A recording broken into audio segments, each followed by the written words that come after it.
Ma femme a publié sur les réseaux sociaux « Je me sens célibataire et j'adore ça », alors que nous étions encore mariés. J'ai commenté « Accordé.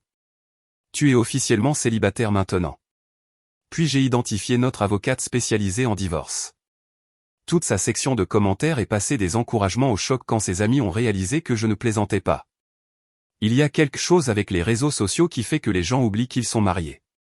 Ils publient leurs sentiments comme s'ils étaient célibataires, leurs pensées comme s'ils n'avaient pas d'attache, leur vie comme s'il n'y avait personne à la maison qui pourrait le voir.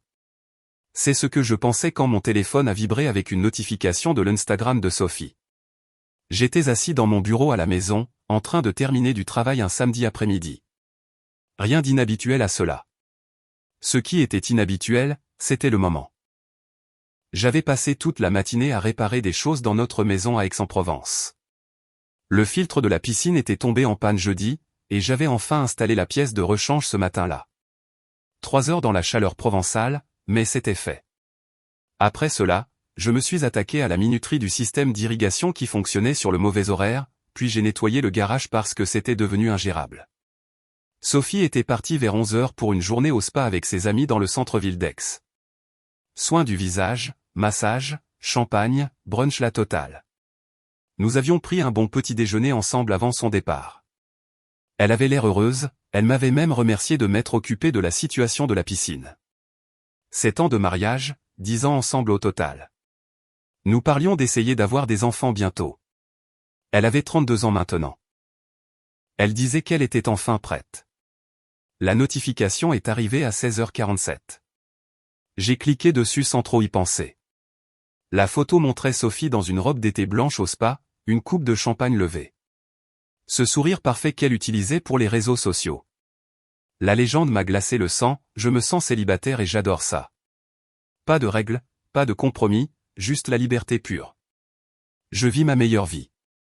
Puis sont venus les hashtags, amour-propre, esprit libre, sans regret, je vise pour moi.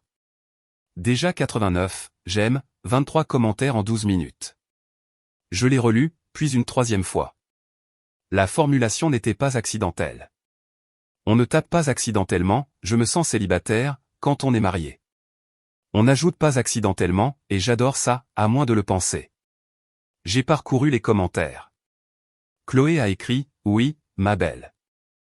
Il était temps que tu te souviennes de ce qu'est la liberté. Manon a ajouté, tu le mérites tellement. Certaines personnes n'apprécient une reine que lorsqu'elle s'en va. Puis la sœur de Sophie, Camille, fière de toi, sœurette.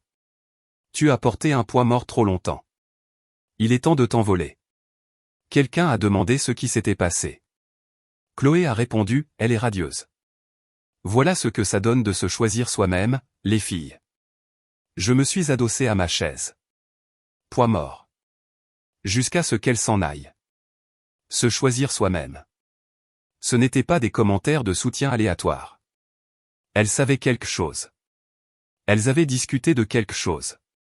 Sophie avait publié cela à 16h43 alors qu'elle était encore au spa avec ces mêmes personnes. Ce n'était pas impulsif. C'était planifié. J'avais déjà vu ça. Mes parents ont divorcé quand j'avais 16 ans. Je me souvenais du comportement de ma mère dans les mois qui ont précédé son départ, la distance, la vie sociale séparée, la façon dont elle se déconnectait des conversations tout en étant physiquement présente. Je savais à quoi ressemblait quelqu'un qui était déjà parti mentalement. Si Sophie voulait se sentir célibataire, je pouvais arranger ça de manière permanente. Elle est rentrée à 18h15, toujours radieuse de sa journée au spa, téléphone à la main. J'étais dans la cuisine. J'avais commandé une pizza for moi, juste pour moi. Salut chérie, comment s'est passée ta journée? Elle n'a pas levé les yeux de son écran. Productive. J'ai réparé le filtre de la piscine, le système d'irrigation, nettoyé le garage. Oh, c'est super. Elle tapait, répondant aux commentaires avec des émojis en forme de cœur. Comment était le spa? Incroyable. Tellement relaxant. Exactement ce dont j'avais besoin. Toujours en train de faire défiler. Elle n'a pas mentionné la publication. Intéressant. J'ai vu ta publication Instagram, ai-je dit. Légende intéressante. Elle a levé les yeux brièvement. Oh, tu as vu ça? Je me sens juste bien, tu sais, une histoire de pouvoir féminin. Je me sens célibataire et j'adore ça. C'est assez spécifique. Ce n'est pas littéral. Il s'agit d'avoir de l'indépendance au sein d'une relation. Pourquoi cherches-tu à interpréter? Ta sœur m'a traité de poids mort dans les commentaires. L'expression de Sophie s'est transformée en irritation.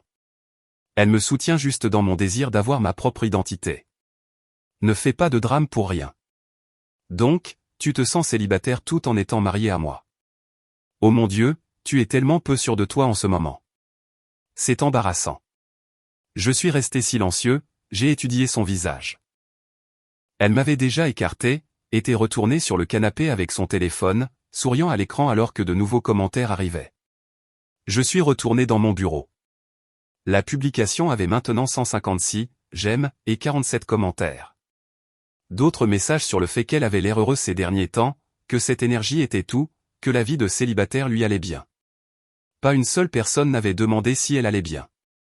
Il célébrait. J'ai ouvert mes contacts et j'ai trouvé maître Valérie Lefebvre. Elle s'était occupée du divorce d'un collègue l'année dernière. Efficace, professionnelle, pragmatique. J'ai rédigé un courriel demandant un rendez-vous le lundi matin, expliquant que ma femme avait clairement exprimé ses souhaits via les réseaux sociaux. Je ne l'ai pas encore envoyé. Au lieu de cela, j'ai ouvert mon application de notes et j'ai commencé à documenter les dates, les heures, les contributions financières, les détails de la propriété. J'ai fait des captures d'écran de la publication de Sophie et de chaque commentaire. Elle voulait se sentir célibataire.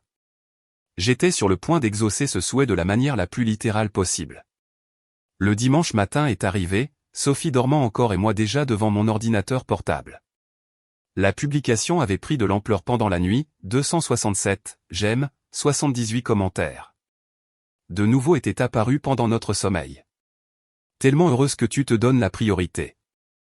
Le mariage ne devrait pas te faire sentir piégé. Puis Manon de nouveau, tu te souviens de ce dont on a parlé au brunch? Parfois, les ordures se sortent toutes seules. Brunch avant le spa. Donc, il y avait eu une session de stratégie. J'ai fait du café, une tasse pour moi. Ensuite, j'ai consulté les lois françaises sur le régime de la communauté de biens et j'ai commencé à lire. Nous étions mariés depuis 7 ans. J'avais acheté la maison avant notre mariage mais je l'avais refinancée pour ajouter son nom après le mariage. Grosse erreur, mais je voulais qu'elle se sente en sécurité. J'ai commencé à calculer.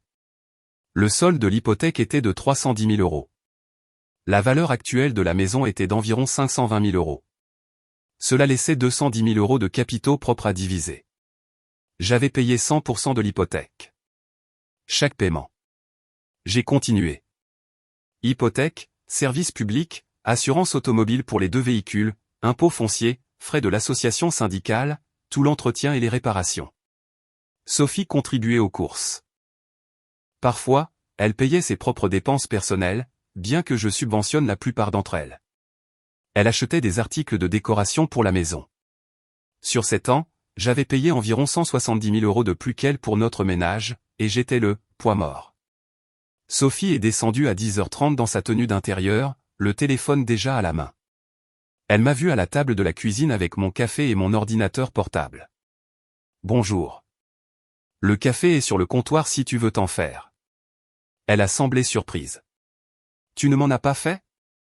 J'ai pensé que quelqu'un qui se sent célibataire et adore ça voudrait s'occuper de son propre café. Es-tu sérieusement toujours en colère à propos de cette publication?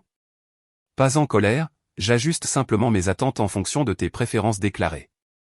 Tu es ridicule. C'était juste une légende. Tes amis ne semblent pas penser que c'est juste une légende. Elles célèbrent ta nouvelle liberté. Elles soutiennent quoi, exactement? Qu'est-ce qu'elles soutiennent? Elle commençait à s'énerver. Mon droit de me sentir indépendante est pas étouffé. Étouffé. Choix de mots intéressant. Qu'est-ce qui t'a étouffé, spécifiquement? Ça. C'est interrogatoire. C'est exactement de ça que je parle. J'ai gardé une voix calme. Je pose une question sur une publication que tu as faite publiquement. Si c'est un interrogatoire, nous avons de plus gros problèmes. Sophie a attrapé son téléphone. Je vais chez Manon. J'ai besoin d'espace. Prends tout l'espace dont tu as besoin. Elle est partie en 15 minutes, sac de voyage à la main. J'ai appelé la ligne d'urgence de Maître Lefebvre et j'ai laissé un message. Elle m'a rappelé dans les 2 heures. Maître Lefebvre. Maître Lefebvre, c'est Thomas Dubois. Nous nous sommes rencontrés l'année dernière à la fête de départ en retraite des Martins. Vous vous êtes occupé du divorce de mon collègue Stéphane. Je me souviens. Que puis-je faire pour vous? J'ai expliqué la situation et lui ai envoyé les captures d'écran pendant que nous parlions. C'est en fait une preuve utile, a-t-elle dit. Ça montre une intention de se séparer. Le divorce pour altération définitive du lien conjugal peut être envisagé, et cela démontre sa séparation mentale du mariage. À quelle vitesse pouvons-nous déposer la demande? Je peux avoir les papiers prêts pour mardi matin, mais êtes-vous sûr? Cela semble soudain. La publication est soudaine. Son désengagement du mariage ne l'était pas. Je ne l'ai juste pas vu avant qu'elle ne l'annonce à 400 personnes. C'est juste. Rencontrons-nous lundi à 9 h. Apportez tous les documents financiers que vous pouvez rassembler. J'ai passé le reste du dimanche après-midi à organiser les relevés bancaires, les papiers d'hypothèque, l'acte de propriété, les polices d'assurance, les relevés de carte de crédit. J'ai créé une feuille de calcul détaillée de chaque contribution financière sur 7 ans. Sophie a envoyé un texto à 7 h, je reste chez Manon ce soir. J'ai besoin de faire le vide dans ma tête. J'ai répondu, compris. C'est tout. Pas de question de suivi, pas de dispute, juste un accusé de réception. Lundi matin, j'ai rencontré Maître Lefebvre à son bureau au centre-ville de Marseille. Nous avons tout examiné, les capitaux propres de la maison, mon épargne retraite, d'une valeur de 140 000 €, son épargne retraite, 38 000 €, 2 voitures, la mienne payée, la sienne avec un prêt de 11 000 € restant, l'épargne commune, 34 000 €, le compte courant commun, 7 000 €. Selon le régime de la communauté de biens, a expliqué Maître Lefebvre, tout ce qui a été acquis pendant le mariage est divisé à 50-50. L'apport de 72 000 € que vous avez versé avant notre mariage, c'est un bien propre. Nous pouvons le documenter et vous le faire restituer. Elle a rédigé la requête pendant que j'attendais. Altération définitive du lien conjugal. Demande en divorce. Partage des biens de la communauté. Pouvons-nous déposer la requête aujourd'hui? Oui. L'assignation sera prête d'ici 3 heures. La signification par huissier prend de 24 à 48 heures. Parfait. Cet après-midi-là, Sophie a publié une story sur son Instagram. Une photo d'elle et de Manon au déjeuner. Légende, je m'entoure de gens qui me comprennent vraiment. Ce soir-là, elle a publié un carrousel du week-end, le spa, le brunch, une photo d'elle seule au coucher du soleil. La légende disait, parfois, il faut se perdre pour se retrouver. À de nouveaux départs et à l'abandon de tout ce qui ternit votre lumière. Les commentaires ont afflué, plus de célébrations, plus d'encouragement, plus de validation de son récit. Chloé a écrit, je vois déjà la différence en toi. C'est l'ami que je me souviens de l'université. Camille a ajouté, maman et moi sommes si fiers de toi que tu te mettes enfin en premier. J'ai tout capturé et envoyé à Maître Lefebvre. Elle a répondu immédiatement, cela aide notre chronologie. Montre un schéma continu. Mardi matin, l'huissier de justice a trouvé Sophie à l'appartement de Manon. 8h30. Signification effectuée avec succès. J'ai reçu l'email de confirmation à 8h47. Puis j'ai attendu. La réaction de Sophie est arrivée à 9h15. Mon téléphone s'est allumé avec des textos. C'est quoi ce bordel? Tu as demandé le divorce sans même me parler? C'est insensé. Appelle-moi maintenant. Je n'ai pas répondu. Je l'ai laissé digérer. Camille a texté, tu ne peux pas la prendre par surprise comme ça. Qu'est-ce qui ne va pas chez toi? Je n'ai toujours pas répondu. À 10h30, j'ai ouvert Instagram. La publication de Sophie, je me sens célibataire et j'adore ça, était toujours en ligne. 423, j'aime, maintenant. J'ai écrit mon commentaire avec soin, accordé. Tu es officiellement célibataire maintenant. L'assignation en divorce a été signifiée ce matin. J'espère que tu adores ça autant que tu le disais. Puis j'ai identifié le compte Instagram professionnel de Maître Valérie Lefebvre, je l'ai publié à 10h33, et j'ai désactivé les notifications de mon téléphone. J'ai suivi l'explosion depuis mon ordinateur portable. En 5 minutes, 47 nouveaux commentaires sont apparus. Attends, quoi?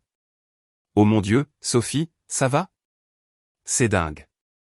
Je n'ai pas vu ça venir. Ces commentaires datent de 3 jours? Elle était vraiment mariée. Quelqu'un avait déjà fait une capture d'écran de mon commentaire et le partageait. La publication devenait virale dans le cercle social de Sophie. Chloé a essayé de faire marche arrière, ok, tout le monde, c'est clairement une affaire privée. Laissons-leur de l'espace. Mais quelqu'un l'a interpellée, tu lui as littéralement dit qu'elle portait un poids mort dans ses commentaires. Une autre personne, tu as dit il était temps que tu te souviennes de ce qu'est la liberté. On dirait que tu savais quelque chose. Chloé a commencé à supprimer ses commentaires originaux. Trop tard. Les gens avaient des captures d'écran. Manon a commenté, Thomas, c'est manipulateur et abusif de faire ça publiquement. J'ai fait un commentaire de plus, point de vue intéressant, considérant que votre amie a publiquement annoncé qu'elle se sentait célibataire tout en étant encore mariée. Je ne fais que confirmer sa préférence déclarée. Quelqu'un d'autre a répondu à Manon, comment demander le divorce est-il abusif si elle a littéralement publié qu'elle se sentait célibataire? Les commentaires continuaient d'arriver. Le ton avait complètement changé. Attends, donc elle a publié qu'elle était célibataire en étant mariée et il a juste officialisé la chose? Franchement, si mon conjoint publiait ça, je prendrais probablement un avocat aussi. C'est pour ça qu'il ne faut pas étaler sa relation sur les réseaux sociaux. Elle a joué à des jeux stupides et a gagné un prix stupide. Les commentaires de soutien originaux semblaient ridicules maintenant. Les gens interpellaient Chloé, Manon et Camille pour avoir encouragé cela. À 11h47, Sophie a publié une story sur son Instagram. Texte sur fond noir, ce qui se passe n'est pas ce qu'il semble être. Il y a toujours deux côtés à chaque histoire. Veuillez respecter notre vie privée pendant cette période difficile. La réponse a été immédiate. Meuf, tu as littéralement publié que tu te sentais célibataire. La vie privée? Tu as rendu ça public hier.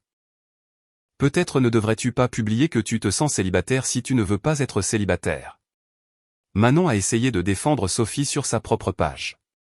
Elle a publié une story, rappelle que nous ne savons pas ce qui se passe derrière les portes closes. Soutenez vos amis inconditionnellement.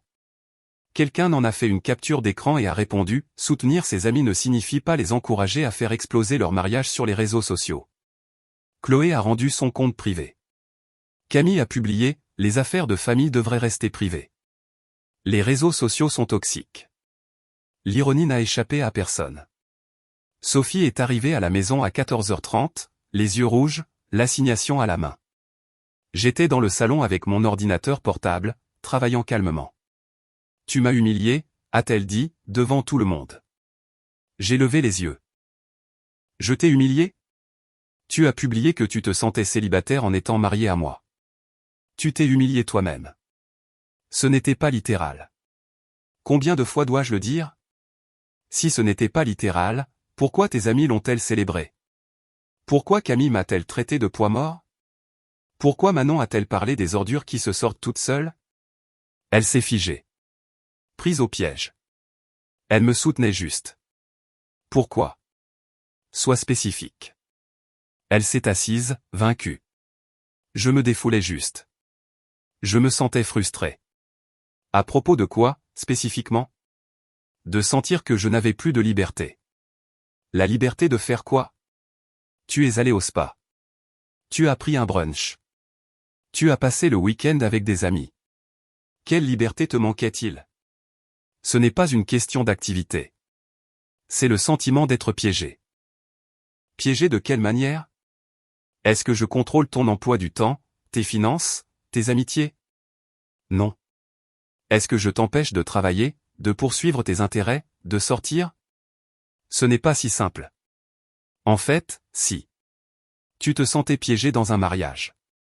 Alors, je te libère. Tu devrais me remercier. Sophie s'est mise à pleurer. Je ne voulais pas vraiment divorcer. Alors pourquoi as-tu dit à 400 personnes que tu te sentais célibataire et que tu adorais ça? J'exprimais juste des sentiments. Les gens font ça sur les réseaux sociaux. Et je ne fais que répondre à tes sentiments exprimés. Tu voulais te sentir célibataire. Accordé. Elle n'a rien eu à répondre à cela.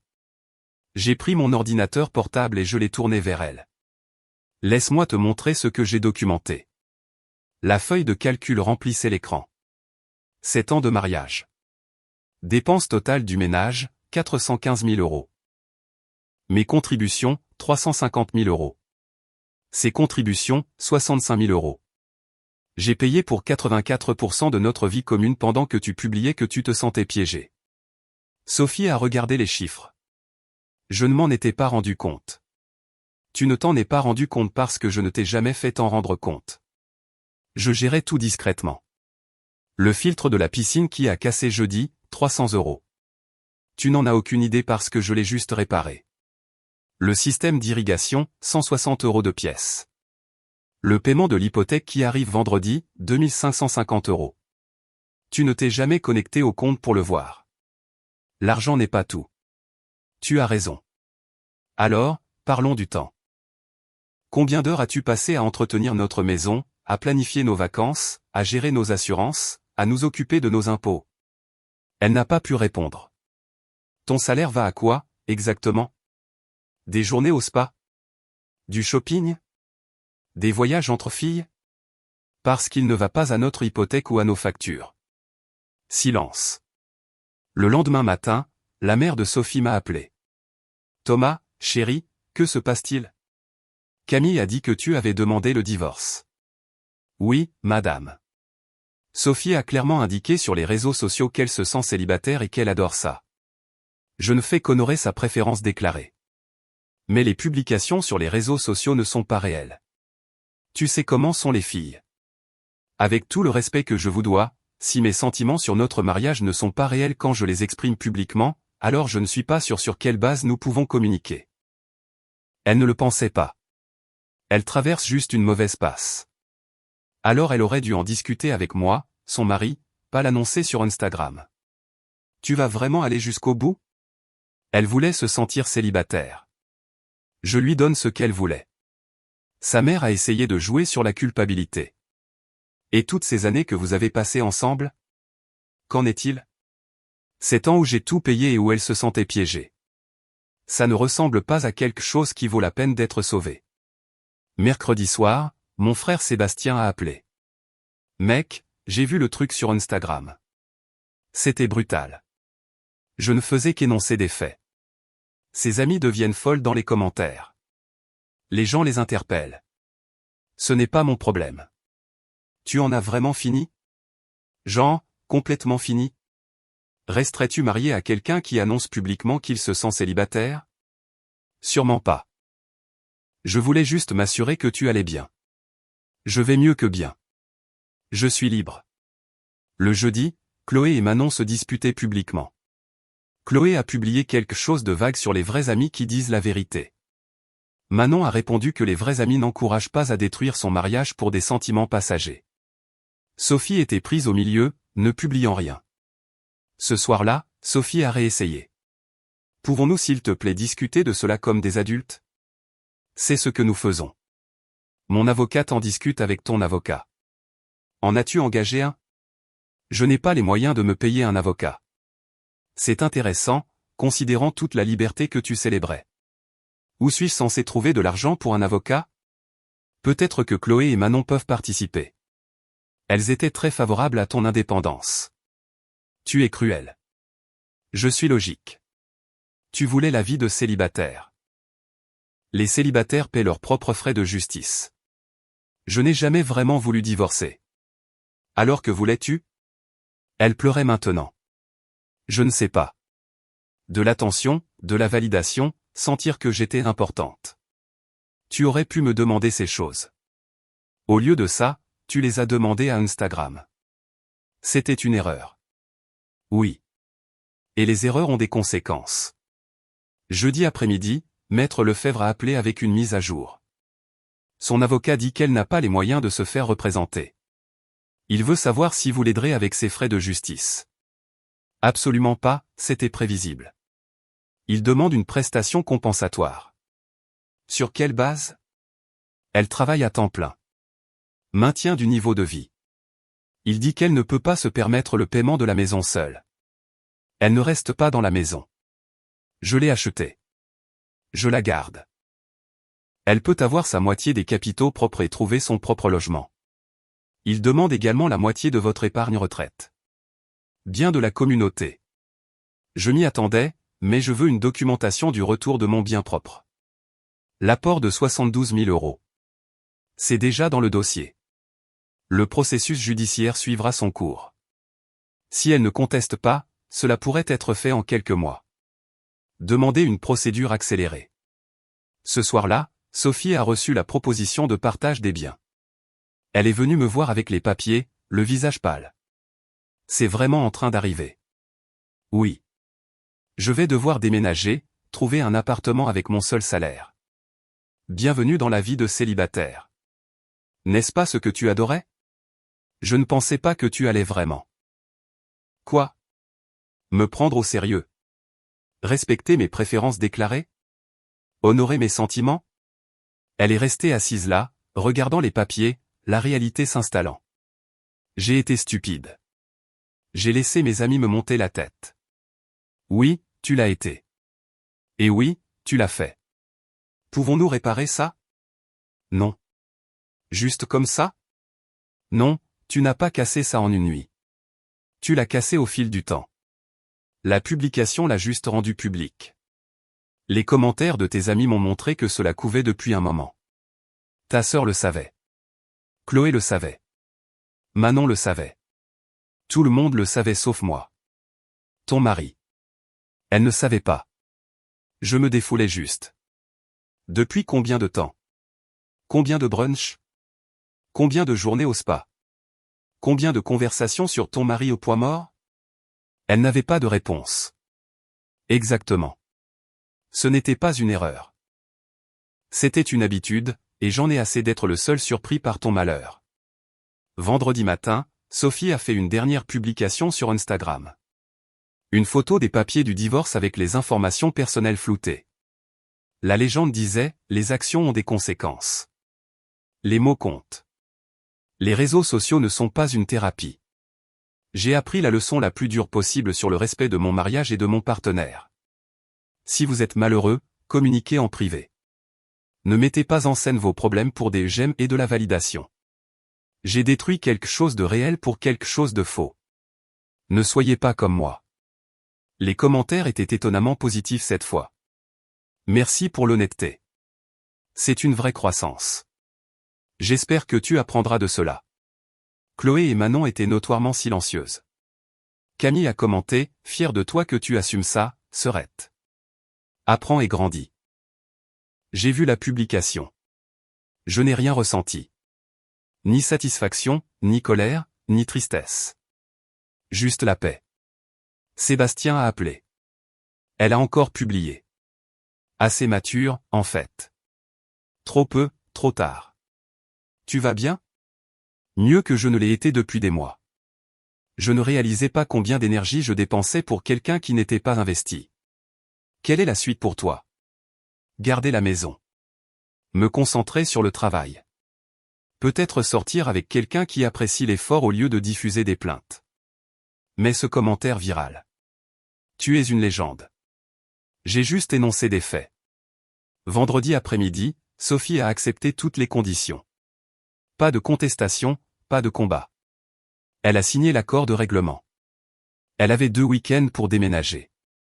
Elle a pris les meubles de la chambre d'amis, des objets de décoration, ses affaires personnelles. J'ai gardé tout ce que j'avais payé, tous les meubles principaux, les appareils électroménagers, les outils. Camille l'a aidé à déménager. Pas Chloé ni Manon. Cette amitié avait subi des dommages. Camille m'a pris à part en privé. Je n'aurais pas dû commenter publiquement. Je ne connaissais pas toute l'histoire. La plupart des gens ne la connaissent pas. Ils voient la performance, pas la réalité. 3 jours après la signature de l'accord, je suis allé à la banque. Nous devions fermer les comptes joints et partager les actifs. Sophie devait me retrouver là-bas à 14 h. Elle est arrivée avec 15 minutes de retard. Nous nous sommes assis en face d'Amandine Petit, la directrice de l'agence qui nous avait aidé à ouvrir notre compte joint 7 ans auparavant. Ce n'est jamais facile, a dit Amandine en affichant nos comptes sur son écran. Le compte courant joint affiche 7 000 €. L'épargne jointe est de 34 000 euros. Nous allons diviser les deux à 50-50 et les transférer sur vos comptes individuels. Sophie a acquiescé silencieusement. Elle m'avait à peine regardé depuis son arrivée. Amandine a continué. L'hypothèque est aux deux noms, mais je crois comprendre qu'une seule partie garde la résidence. Je garde la maison, ai-je dit. Elle sera retirée de l'hypothèque dans le cadre du règlement du divorce. J'aurai besoin de la documentation de vos avocats pour cela. En attendant, nous pouvons fermer ces comptes joints et en ouvrir de nouveaux si nécessaire. Sophie a parlé pour la première fois. J'ai besoin d'ouvrir un nouveau compte courant. Mon salaire est toujours déposé sur notre compte joint. Notre compte joint. Déjà du passé. Amandine a tapé un moment. Monsieur Dubois, je vois que vous avez des paiements automatiques configurés depuis ce compte. Hypothèque, service public, assurance. Vous devrez les rediriger vers votre nouveau compte individuel. C'est déjà prévu. Et madame, vous avez également plusieurs paiements automatiques. Votre abonnement à la salle de sport, certains services d'abonnement. Vous voudrez les mettre à jour. Sophie a sorti son téléphone et a commencé à prendre des notes. Ses mains tremblaient légèrement. Le processus a duré 40 minutes, divisant des décennies d'enchevêtrement financier en colonnes séparées. Amandine a imprimé les relevés finaux. Montrant les transferts, 3 500 euros sur chacun de vos nouveaux comptes courants, a-t-elle dit. 17 000 euros sur chaque nouveau compte d'épargne. Sophie a regardé ses papiers. C'est tout? C'est tout ce que j'ai. C'est à moitié de notre épargne commune, ai-je dit. Je sais. C'est juste. Réel maintenant. Amandine s'est excusée pour faire des copies, nous laissant seuls dans le bureau. J'ai signé un bail hier, a dit Sophie. Un 2 pièces à Gardanne, 800 euros par mois. Je n'ai pas répondu. Le paiement de ma voiture est de 320 euros. L'assurance est de 125 euros. La facture de téléphone est de 70 euros. C'est presque 1300 euros avant les courses ou les services publics. Bienvenue dans le monde de la gestion de budget. Elle m'a enfin regardé. Tu penses que je ne connaissais rien à l'argent? Je pense que tu n'avais pas à y penser. C'est différent. Je travaillais aussi. J'ai contribué. À la décoration. À tes dépenses personnelles. Pas à faire fonctionner notre vie. Amandine est revenue avec les documents. Nous avons tout signé, fermant le chapitre de nos finances communes à l'encre bleue et sur du papier impeccable. En marchant vers nos voitures, Sophie s'est arrêtée. Je peux te demander quelque chose? Vas-y, ressens-tu quelque chose à propos de tout ça? Du soulagement, surtout. C'est tout? C'est tant et tu ressens du soulagement? Tu as publié que tu te sentais célibataire. Je te donne ce que tu voulais. Pourquoi me sentirais-je mal à ce sujet? Elle est montée dans sa voiture sans un autre mot. Je suis rentré chez moi en pensant aux chiffres. 17 000 euros d'économie lui semblait beaucoup parce qu'elle n'avait jamais eu à budgétiser une hypothèque, des impôts fonciers, une assurance, un entretien. Elle était sur le point d'apprendre ce que l'indépendance financière coûtait réellement. Le mardi après que Sophie a déménagé, j'ai eu la réunion de l'association syndicale libre. Notre association de quartier se réunissait tous les mois au clubhouse près de la montagne Sainte-Victoire. J'avais manqué les 2 dernières réunions, mais celle-ci portait sur la réglementation de la piscine, et je devais rester informé. Je suis entré dans le clubhouse à 19 h. 20 résidents dispersés sur des chaises pliantes. Madame Leclerc, notre présidente de la SL, se tenait à l'avant avec son presse-papier. Elle m'a vu entrer et son expression a changé un malaise informé. J'ai pris un siège à l'arrière. Nous avons passé en revue l'entretien de la piscine et les calendriers d'aménagement paysager. Puis, pendant le forum ouvert, Madame Leclerc s'est éclairci la gorge. Je veux aborder quelque chose de délicat. Certains résidents ont exprimé leur inquiétude concernant une activité récente sur les réseaux sociaux qui a jeté une mauvaise lumière sur notre communauté. J'ai levé les yeux. Elle ne me regardait pas dans les yeux, mais tout le monde le faisait. Nous sommes fiers d'être un quartier paisible et privé, a poursuivi Madame Leclerc. Bien que nous ne puissions pas contrôler les affaires personnelles, nous demandons aux résidents de garder les problèmes familiaux hors des plateformes publiques. Sylvie Moreau, 3 maisons plus loin, a levé la main. Je pense que nous devrions simplement le dire. Le divorce de Thomas est devenu un spectacle en ligne. Ma fille m'a montré les publications. C'est embarrassant pour nous tous. Le silence s'est fait dans la pièce. Je me suis levé. Vous avez raison, Sylvie. C'est embarrassant. Ma femme a publié qu'elle se sentait célibataire alors qu'elle était mariée à moi. J'ai répondu publiquement parce qu'elle l'avait rendu public. Si cela embarrasse la SL, je m'en excuse, mais je ne m'excuserai pas d'avoir répondu au manque de respect avec honnêteté.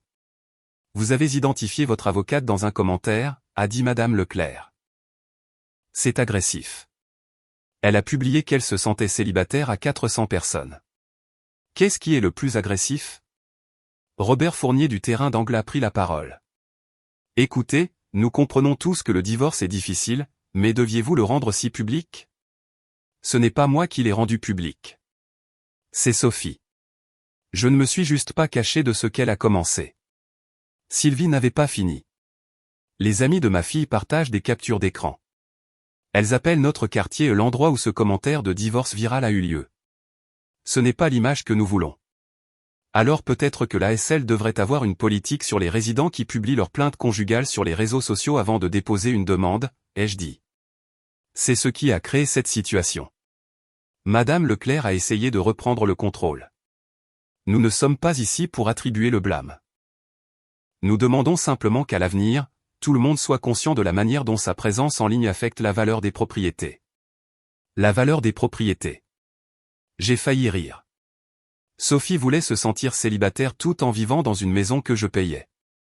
Cela a beaucoup affecté la valeur de notre propriété. Mais bien sûr, je garderai ma procédure de divorce hors d'Instagram. C'était toujours le plan. La réunion s'est terminée 10 minutes plus tard. Personne ne m'a approché après, sauf Robert. C'était dur là-dedans, a-t-il dit. Madame Leclerc essaie juste de maintenir la paix. Je comprends, mais je ne vais pas rester là à me faire blâmer pour avoir répondu à ce que Sophie a commencé. Elle voulait que ce soit public. Je me suis juste assuré que toute l'histoire soit publique, pas seulement sa version. Robert a hoché la tête slowly. C'est juste. Pour ce que ça vaut, si ma femme publiait ça, j'aurais fait pire que de commenter sur Instagram. Je suis rentré chez moi en pensant à la perception. L'ASL s'inquiétait de l'image. Sophie s'était inquiétée des « j'aime » sur Instagram. Tout le monde s'inquiétait de l'apparence des choses. J'étais le seul à me soucier de la réalité des choses. Un mois après le début de la séparation, Luc Richard m'a invité à son barbecue dans son jardin à Saint-Rémy-de-Provence. Luc et sa femme Hélène étaient des couples d'amis, le genre qui disparaît habituellement lors d'un divorce. Mais Luc a appelé personnellement. Tu devrais venir. Hélène veut que tu sois là. Nous ne prenons pas parti. Sophie sera-t-elle là? Hélène l'a invitée. Je ne sais pas si elle viendra. J'ai failli refuser, mais j'avais été assez isolé. Je suis arrivé à 18h avec un pack de 6 bières et de faibles attentes. Le jardin de Luc était bondé. 20 personnes autour de la piscine, de la musique, l'odeur des hamburgers sur le grill. Je reconnaissais la plupart des visages des gens du quartier, des amis communs de notre vie de mariés. Hélène m'a vu la première et m'a pris dans ses bras. Contente que tu sois venue. Merci pour l'invitation. Sophie n'est pas là. Elle ne viendra probablement pas. Manon a texté Hélène plus tôt pour dire qu'elle ne viendrait pas, ça va dans tous les cas. J'ai pris une bière et j'ai trouvé une place près de la piscine. Un silence confortable pendant que Luc s'occupait du grill. Puis Chloé est arrivée. Elle ne m'a pas vu au début. Elle est entrée par la porte arrière avec un gars que je ne reconnaissais pas, riant de quelque chose sur son téléphone. Quand elle a levé les yeux, elle s'est figée. Thomas. Salut, Chloé. Le gars avec elle nous a regardés, sentant la tension. Je vais prendre un verre. Chloé est restée là, maladroitement. Comment vas-tu? Bien. Et toi? Bien. Écoute, à propos du truc sur Instagram. Ne t'en fais pas pour ça. Non, je dois le dire. Je n'aurais pas dû commenter ce que j'ai fait. Je ne connaissais pas toute la situation. Tu en savais assez. Sophie t'en a dit assez pour me traiter de poids mort. Elle a grimacé. C'était déplacé. Je la soutenais juste. Dans sa décision de me quitter. Oui, j'ai compris. Pour qu'elle se sente entendue. C'est différent. Vraiment? Parce que de mon point de vue, tu l'as encouragé à faire exploser son mariage pour des sentiments passagers. Ce n'est pas du soutien, c'est de la complaisance. Luc a appelé depuis le grill. Les hamburgers sont prêts. Chloé a saisi l'occasion de s'échapper. Je devrais aller trouver mon cavalier. Elle a disparu dans la foule. Hélène est apparue à mon coude. Ça avait l'air tendu. Elle s'est excusée. Tu l'as accepté? Peu importe que je l'accepte. Le mal est fait. Hélène m'a tendu un hamburger. Pour ce que ça vaut, la plupart des gens ici pensent que Sophie a tout gâché. Cette publication était ridicule. Et ton commentaire était légendaire. Je n'essayais pas d'être légendaire, juste honnête. Parfois, c'est la même chose. Plus tard, près du foyer, Robert Fournier de mon ASL m'a pris à part. Il avait clairement bu quelques bières. Je peux te demander quelque chose, mec? Bien sûr. Le savais-tu avant la publication? Savais-tu qu'elle était malheureuse? Non. C'est ça le truc. Je pensais que nous allions bien. Bien, même. C'est ça qui me fait peur. Ma femme pourrait publier la même chose demain et je ne le verrai pas venir. Si ta femme est heureuse, tu le sauras. Si elle ne l'est pas, tu le sauras aussi. Il faut juste être attentif. Mais tu étais attentif. J'étais attentif à ce qu'elle disait. J'aurais dû être attentif à ce qu'elle disait à tout le monde. Robert a hoché la tête lentement. C'est sage. Non, c'est le recul. La sagesse aurait été de le voir plus tôt. La fête s'est terminée vers 22 heures. J'ai dit au revoir à Luc et Hélène, les ai remerciés de m'avoir inclus. Je suis rentré chez moi en me sentant plus normal que je ne l'avais été depuis des semaines. Mon téléphone a vibré à 23 heures. Un texto de Sophie, j'ai entendu dire que tu es allé à la fête de Luc. J'espère que ça s'est bien passé. J'ai regardé le message. Elle avait entendu. De Chloé, probablement. Pour vérifier si j'avais dit quelque chose sur elle. Toujours soucieuse de la perception. Je n'ai pas répondu. 2 semaines ont passé. Le divorce suivait son cours. J'ai changé les serrures, réinitialisé tous les mots de passe, réclamé l'espace. Sophie vivait dans un appartement d'une chambre à Gardanne, à 20 minutes de là. Son activité sur Instagram avait chuté à presque rien. Compte privé maintenant. Chloé et Manon n'avaient pas publié ensemble depuis l'incident. Mon commentaire était devenu un mème mineur dans les cercles de conseils relationnels sur Twitter et Reddit. Des captures d'écran partagées avec des légendes sur le fait de jouer à des jeux stupides et gagner des prix stupides. Utilisé comme une histoire édifiante sur le fait d'étaler ses problèmes de couple en public. Je n'ai jamais commenté quoi que ce soit. J'ai maintenu ma vie privée à l'avenir. 3 mois plus tard, j'ai complètement supprimé Instagram. Je n'en avais pas besoin. Mon attention s'était déplacée vers la vie réelle, les relations réelles, le respect réel. Sophie a envoyé un dernier texto avant la finalisation du divorce, je sais que tu ne veux pas avoir de mes nouvelles, mais je dois dire ça. Tu avais raison sur toute la ligne. Je t'ai pris pour acquis. Je mettais ma vie en scène au lieu de la vivre. Mes amis m'ont encouragé à voir des problèmes qui n'en étaient pas, et j'ai détruit quelque chose de bien parce que j'étais trop immature pour l'apprécier. Je n'attends pas de pardon. Je voulais juste que tu saches que je comprends enfin ce que j'ai perdu. Tu mérites mieux que ce que je t'ai donné. J'espère que tu trouveras quelqu'un qui le reconnaîtra avant qu'il ne soit trop tard. J'ai attendu 3 heures avant de répondre, j'espère que tu as appris que la valeur ne se déclare pas sur les réseaux sociaux. Elle se démontre par des actions, de la constance et du respect. Tu voulais te sentir célibataire. Maintenant tu sais ce que le célibat coûte vraiment. Je te souhaite le meilleur, Sophie. Utilise cette leçon mieux que tu n'as utilisé notre mariage. Ce dimanche après-midi, j'étais assis au bord de la piscine, la même piscine que j'avais réparée ce samedi matin des semaines auparavant, juste avant que tout ne change. L'ironie ne m'a pas échappé. Elle publiait sur la liberté pendant que j'entretenais littéralement notre maison. J'avais accepté moins que ce que je méritais alors qu'elle exigeait plus qu'elle n'avait gagné. Je n'avais aucun regret concernant le commentaire public. Parfois, la vérité doit être aussi publique que le mensonge. Je me sentais plus léger maintenant, plus libre, vraiment célibataire, et contrairement à Sophie, je l'appréciais vraiment. Elle voulait se sentir célibataire et adorait ça. J'ai exaucé son souhait. Maintenant, nous étions tous les deux libres. La différence était simple, je savais ce que cette liberté coûtait, et j'étais prêt à en payer le prix.